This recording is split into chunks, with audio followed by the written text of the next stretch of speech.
आज भी अभी भी आप ये जो कहते हैं कि धर्म के काम करने से आजकल निर्वाह नहीं होता, सच्चाई से आजकल निर्वाह नहीं होता, जबकि सत्य तो यह है कि निर्वाह सच्चाई पर चलने से ही होता है, निर्वाह धर्म पर चलने से ही होता है। ध्रुवाम भूमि पृथ्वी धर्मनाधृताम, जब तक धर्म है इस धरती पर, इस राष्ट्र में, इस परिवार में, इस समाज में, तब तक ही नियंत्रण है, तभी तक अनुशासन है, तभी तक व्यवस्था है, तभी तक राज्य का भाव है, तभी तक राष्ट्र का भाव है।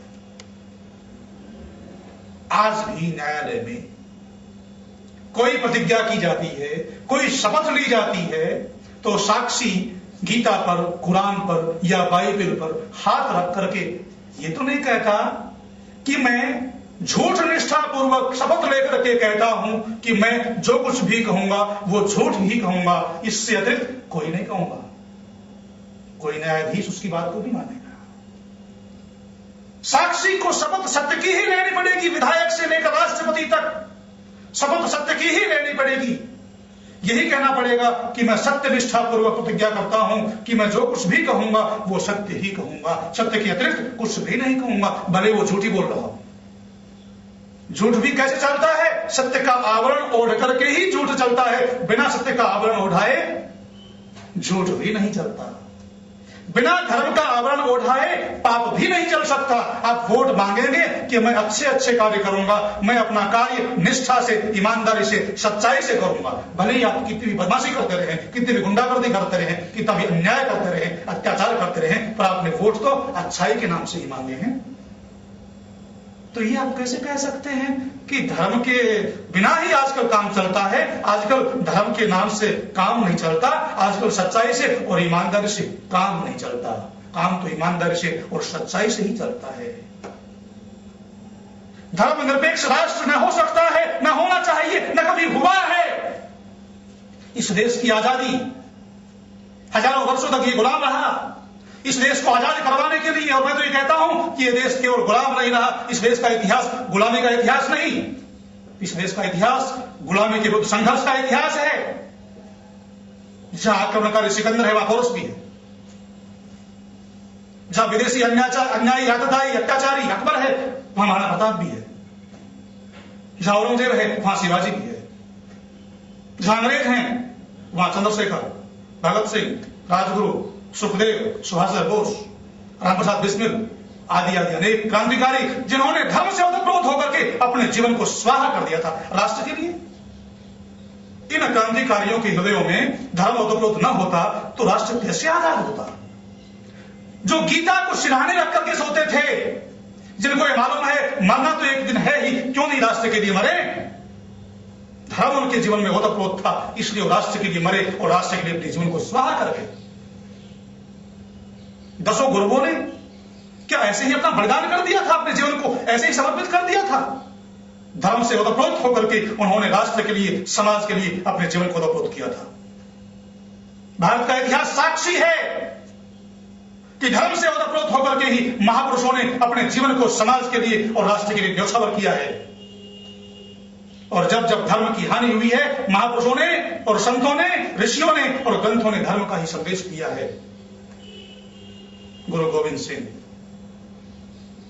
गुरु तेग बहादुर कह रहे थे, जब गुरु गोविंद सिंह 9 साल के बालक थे, गुरु तेग बहादुर कहते हैं, अपने संगत में बैठे हुए हैं और कहते हैं आज धर्म को और देश को बलिदान की आवश्यकता है। 9 साल का बालक गुरु गोविंद सिंह, गोविंद राय उस समय का बालक, कह रहा है कि पिताजी आप कह रहे हैं कि धर्म और देश किसी महापुरुष का बलिदान मांगता है, तो आपसे बढ़कर महापुरुष कौन हो सकता है? इस समय हिंदू धर्म में, सनातन धर्म में क्या अभिप्राय था? आप ही अपना बलिदान दीजिए। इतिहास साक्षी है, गुरु गोविंद सिंह ने धर्म से ओतप्रोत होकर के सनातन धर्म की रक्षा के लिए अपने जीवन को आहुत कर दिया, अपने जीवन को बलिदान कर दिया, अपने पिता को बलि दे दिया। गुरु गोविंद सिंह ने धर्म से ओतप्रोत होकर के, क्योंकि धर्म के संस्कार उनको घुट्टी में मिले थे। अब गुरु गोविंद सिंह अपने चारों बेटों को भी बलिदान कर देते हैं, धर्म से ओतप्रोत होकर के, धर्म के जीवन को अपने में धारण करके, अपने जीवन में धारण करके, अपने चारों बेटों को 2 बेटे युद्ध में मारे गए और 2 बेटे जिंदा दीवारों में चिनवा दिए गए। और उसके बाद स्वयं भी धर्म से ओतप्रोत होकर के धर्म के लिए अपने आप को बलिदान कर देते हैं। दुनिया के इतिहास में, केवल भारत के इतिहास में ही नहीं, दुनिया के इतिहास में ऐसा कोई व्यक्तित्व नहीं मिलेगा, आज तक नहीं हुआ है और आगे भी होने की संभावना नहीं है, जिसने धर्म से ओतप्रोत होकर के पहले अपने पिता को बलिदान किया, उसके बाद अपने 4 पुत्रों को बलिदान कर दिया और उसके बाद स्वयं भी धर्म की वेदी पर स्वाह हो गए, बलि हो गए। ऐसे राष्ट्र के प्रति, राष्ट्र की भक्ति इतनी उनमें कैसे आई? क्योंकि धर्म से ओतप्रोत थे। वीर बंदा बैरागी की बोटी बोटी काटी जा रही है और वीर बंदा बैरागी बोटी बोटी काटने पर खून गिर रहा है, उस खून को अपने हाथों से उठा करके अपने चेहरे पर मल रहा है, लगा रहा है। वो धर्मानुरागी, वो सनातन धर्मी बंदा बैरागी से लोग पूछते हैं कि आप ये क्या कर रहे हैं? आपकी बोटी बोटी काटी जा रही है। बंदा बैरागी कहता है, धर्म का उद्घोष करता है कि मेरी बोटी बोटी नोची जा रही है, मेरा चेहरा निस्तेज हो रहा है।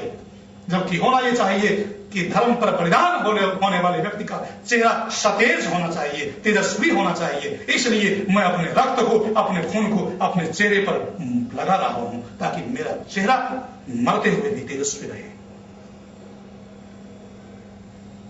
धर्म के मार्ग पर चलने वालों को लोग कहते हैं पागल। धर्म के मार्ग पर चलने वाले लोगों को नासमझ कहते हैं समाज में। पर मेरा प्यारा बलिदानी पंडित राम प्रसाद बिस्मिल क्या कहता है? धर्म से ओतप्रोत होकर के इन्हीं बिगड़े दिमागों में भरे अमृत के लक्ष्य हैं, हमें पागल ही रहने दो, हम पागल ही अच्छे हैं। धर्म के दीवाने जिन्होंने सारे देश को अपना घर मान लिया है, जिसने सारे समाज को अपना परिवार मान लिया है, जिनको अपने जीवन में धर्म के संस्कार घुट्टी में प्राप्त हुए हैं, वो इन छोटी छोटी बातों की परवाह नहीं करते हैं।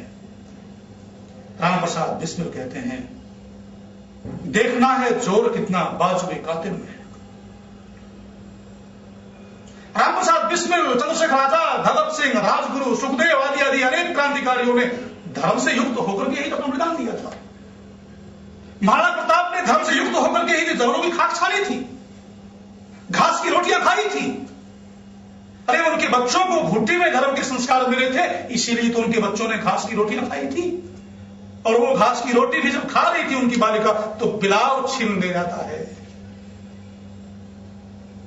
ये राष्ट्र के प्रति भावना, मेरा राष्ट्र अत्याचार से पीड़ित न हो, मेरा देश अन्याय से पीड़ित न हो, मेरा देश कभी विदेशियों का गुलाम न रहे, विदेशियों का स्वतंत्र न रहे।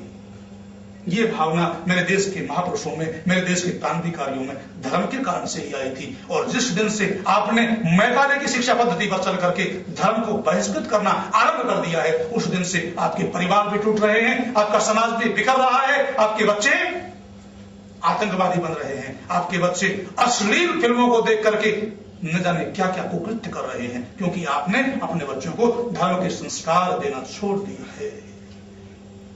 जिस दिन धर्म को अपने जीवन में धारण करोगे, उस दिन समाज, परिवार और राष्ट्र में सुव्यवस्था हो जाएगी। समाज, परिवार और राष्ट्र और अधिक सुदृढ़ होगा, सुदृढ़ से सुदृढ़तम होता जाएगा। राष्ट्र और समाज का अभ्युत्थान, उन्नति, अभ्युदय होती जाएगी।